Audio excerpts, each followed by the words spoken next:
Hi everyone, welcome to MSP knowledge official YouTube channel. और इस video में हम लोग बात करेंगे कुछ टिप्स एंड ट्रिक की और कुछ ऐसी बातों की जो तुम लोगों को लास्ट टाइम में करनी है।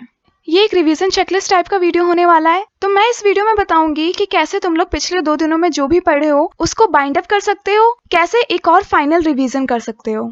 इस वीडियो में हम लोग ये भी बात करेंगे कि तुम लोगों को पेपर कैसे अटेम्प्ट करना चाहिए, पहले कौन सा सेक्शन करना चाहिए, ओएमआर शीट कब फिल करनी चाहिए और भी बहुत कुछ। इस वीडियो में लास्ट टाइम रिवीजन के लिए मैंने ग्रामर शीट भी प्रोवाइड की है, चैप्टर वाइज क्वेश्चन भी बनाए हुए हैं, पर तुम लोग डायरेक्ट डिस्क्रिप्शन से डाउनलोड मत कर लेना उन चीज़ों को। सबसे पहले इस वीडियो को पूरा देखना और समझना कि उन शीट को कब पढ़ना है और कैसे पढ़ना है। तो जैसा कि तुम लोगों को पता है, तुम्हारा हिंदी का पेपर 3 सेक्शन में डिवाइड होगा और मेनली तुम लोगों को अनसीन पैसेज और चैप्टर वाइज क्वेश्चन करने में ज़्यादा टाइम लगेगा, क्योंकि ग्रामर के क्वेश्चंस में टाइम बिल्कुल भी नहीं लगेगा। अगर तुम्हें वो क्वेश्चन आता होगा तो तुम तुरंत मार्क कर दोगे। तो मेनली तुम लोगों को इन 2 सेक्शन में टाइम लगेगा। और अगर तुम लोग चाहते हो कि तुम्हारे अनसीन पैसेज में टाइम कम लगे तो उसके लिए सिर्फ तुम्हें एक काम करना पड़ेगा, वो है बहुत सारी प्रैक्टिस करनी पड़ेगी और कोई दूसरा तरीका नहीं है। तो इसीलिए ज़्यादा से ज़्यादा क्वेश्चन तुम लोग सॉल्व करो अनसीन पैसेज को लेके। तो डिस्क्रिप्शन में तुम लोगों को सैम्पल पेपर मिल जाएगा जो सीबीएसई ने रिलीज किया था। तुम लोग उस पीडीएफ को डाउनलोड करोगे और पूरा सैम्पल पेपर रीडिंग करोगे। मैंने दोनों के सैम्पल पेपर डाले हुए हैं, कोर्स ए के लिए अलग सैम्पल पेपर है और कोर्स बी के लिए अलग सैम्पल पेपर है।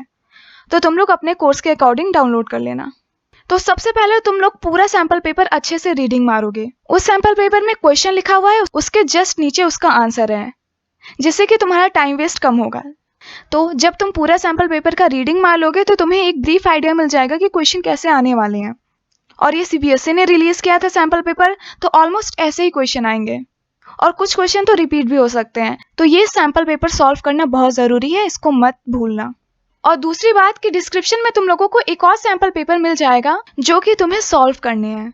तो वो सैम्पल पेपर तुमको एकदम टाइम लिमिट के साथ सॉल्व करनी है। अभी बहुत टाइम है, तुम लोग उसको सॉल्व कर सकते हो। अगर तुम लोगों ने पहले ही कोई सैम्पल पेपर सॉल्व कर लिया है तो अब करने की ज़रूरत नहीं है, पर अगर तुमने अभी तक कोई सैम्पल पेपर नहीं सॉल्व किया है तो उसको सॉल्व करो। इससे तुम्हें एक ब्रीफ आइडिया लग जाएगा कि तुम्हें किस सेक्शन में कितना टाइम लगता है और फिर तुम अपना टाइम उसी के हिसाब से मैनेज कर सकते हो। तो इसीलिए एक सैम्पल पेपर तो तुम जरूर सॉल्व करना। नेक्स्ट बात करते हैं तुम्हारे चैप्टर बेस्ड क्वेश्चन की। तो डिस्क्रिप्शन में मैंने तुम लोगों के लिए चैप्टर वाइज क्वेश्चन आंसर डाल दिया है, तुम लोग जाके उसे डाउनलोड कर सकते हो। बस तुम लोगों को उस पीडीएफ की एक बार रीडिंग मारनी है और वो सारी चीज़ें तुम्हारे दिमाग में बैठती जाएंगी। और हाँ, एग्जाम में जितने भी चैप्टर्स आ रहे हैं सबके राइटर और सबके पोएट के नाम याद कर लेना। अब हम लोग बात करते हैं ग्रामर सेक्शन की।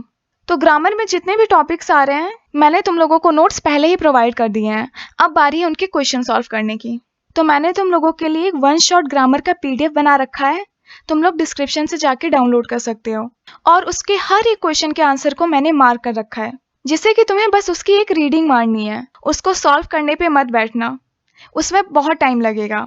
तो बस तुम लोग उस पीडीएफ की 2-3 बार रीडिंग मार लोगे और तुम्हारे सारे ग्रामर के क्वेश्चन माइंड में बैठ जाएंगे। और ज़्यादातर चांसेस हैं कि कुछ क्वेश्चन डिट्टो तुम्हारे क्वेश्चन पेपर में रिपीट हो जाएं, इसलिए तुम लोग उस पीडीएफ की 2-3 बार रीडिंग मार लोगे। ज़्यादा से ज़्यादा तुम्हें रीडिंग मारने में 5 से 6 मिनट लगेंगे। तो बस तुम्हें ग्रामर के लिए यही एक काम करना है। अब हम लोग कुछ बात करते हैं कि तुम लोग पेपर अटेम्प्ट कैसे करोगे। देखो, तुम लोग अपने हिसाब से पेपर अटेम्प्ट कर सकते हो जैसे तुम लोगों को बेस्ट लगे, पर मैं रेकमेंड करती हूँ कि तुम लोग सबसे पहले अकॉर्डिंग टू क्वेश्चन काखंड करोगे, यानी अनसीन पैसेज करोगे। देखो, क्योंकि इसमें तुम लोगों का सबसे ज़्यादा टाइम लगने वाला है और अगर तुम ये पहले कर दोगे तो तुम्हारे दिमाग में टेंशन कम रहेगा। तो इसलिए सबसे पहले तुम लोग काखंड करोगे, उसके बाद ग्रामर करोगे यानी खाखंड, और उसके बाद लास्ट में गाखंड यानी चैप्टर वाइज क्वेश्चन करोगे।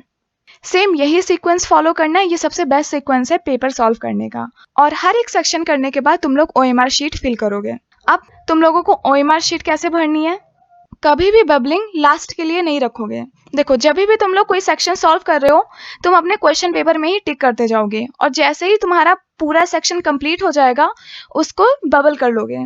इससे तुम्हें हर एक सेक्शन के बाद एक रेस्ट भी मिल जाएगा, जिससे कि तुम लोग अपना पूरा ध्यान दूसरे क्वेश्चन पे दे पाओ। देखो, अब हम लोग बात करते हैं कि तुम लोगों को आंसर बबल कैसे करना है। तो अकॉर्डिंग टू मी तुम लोग एक एक क्वेश्चन बबल कर सकते हो, यानी कि तुमने एक क्वेश्चन का आंसर देखा, उसको यहाँ पे जाके बबल कर दिया, फिर एक क्वेश्चन का आंसर देखा, फिर उसको यहाँ पे जाके बबल कर दिया। तो इससे तुम्हारी सिली मिस्टेक कम होगी। पर अगर तुम लोग 3-4 क्वेश्चन एक ही साथ भरना चाहते हो, जैसे कि किसी का आंसर है A B C C, तुम लोगों ने क्वेश्चन पेपर से ये याद कर लिया A B C C, अब तुम लोग इसको कैसे भरोगे, ABCC? देखो ऐसे एकदम मत करना, देखो ऐसे एकदम मत करना, क्योंकि बाय चांस अगर तुमने थोड़ी सी भी मिस्टेक कर ली तो 4 क्वेश्चन तुम्हारे तुरंत गलत हो जाएंगे। पर हाँ, इसका एक बेनिफिट ये है कि इसमें टाइम बहुत कम लगता है। तो तुम लोग ऐसा कर सकते हो कि तुमने पैटर्न याद कर लिया ABCC, तो जब तुम बबलिंग करना तो सिर्फ एक एक डॉट रखना, यानी ABCC। तो इससे क्या होगा कि अगर बाय चांस तुमने मिस्टेक कर दी तो तुम उसको सुधार सकते हो, क्योंकि जो मशीन है वो सिर्फ डॉट नहीं पहचान सकती। फिर जब तुम पूरा भर लेना, बाद में इसको अच्छे से प्रॉपर सर्कल कर देना।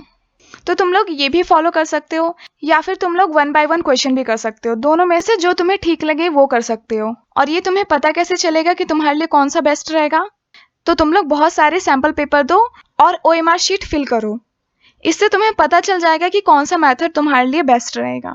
सो ये रही सारी इंपॉर्टेंट बातें जो मुझे तुम लोगों के साथ करनी थी। नेक्स्ट वीडियो इंग्लिश के ऊपर आएगी कि कैसे तुम लोग अपना इंग्लिश का सिलेबस जल्दी से जल्दी कंप्लीट कर सकते हो। इंग्लिश के ग्रामर के ऊपर वीडियोस आएंगी, तो इसीलिए अगर तुम लोगों ने सब्सक्राइब नहीं किया है तो ज़रूर से सब्सक्राइब करो। अब हम लोग ज़्यादा बातें नहीं करते हैं, पढ़ाई करो, टेंशन मत लो, एग्जाम ईजी आएगा।